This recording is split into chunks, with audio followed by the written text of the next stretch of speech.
Sinasabi ng Panginoon, isang araw, papanagutin kita. Isang araw, pag hindi ka nagsisi sa iyong mga kasalanan at hindi mo sinampalatayan ang aking anak, ang Panginoon Kristo, isang araw, pananagutin kita. Ang sabi ng Panginoon. Ang sabi pa rito, ang kanilang bibig ay puno ng panunumpa at ng kapagitan. Ang kanilang mga paa ay patuloy sa pagbubugo ng dugo. Mga kapatid, dinidescribe dito ni Pablo sa pamamagitan ng mga sulat sa mga taga-Roma kung ano ang nature ng tao. Ang nature daw ng tao ay matulin sa pagbubugo ng dugo. Matulin tayong pumatay ng tao. Matulin tayong sirain ang ating kapwa. Wala tayong iniisip kundi pawang masasama. Wala tayong iniisip kundi pawang sarili nating kapakanan. Hindi ang kapakanan ng ating kapwa. Subalit ang ating Diyos Ama, ang iniisip ay palagi tayo. Ibinigay niya ang kanyang bugtong na anak, ang Panginoong Hesus, sapagkat ang nasa isip niya ay tayo. Tayo na masasama.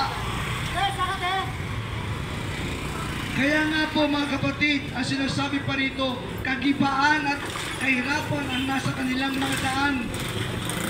At ang daan ng kapayapaan ay hindi nila nakikilala.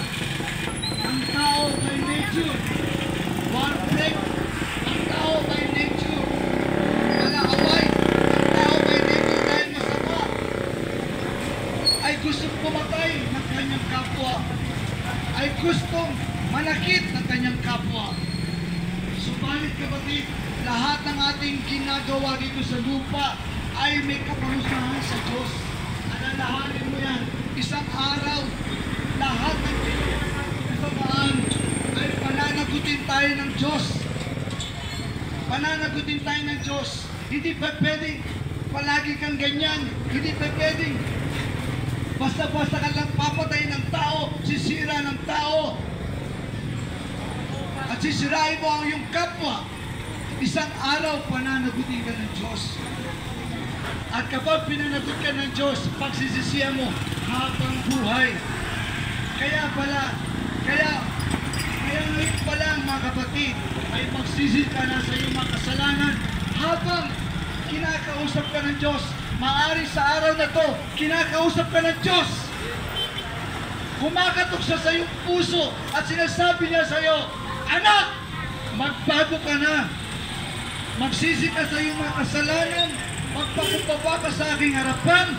Tanggapin mo ang aking anak, ang Panginoong Jesucristo.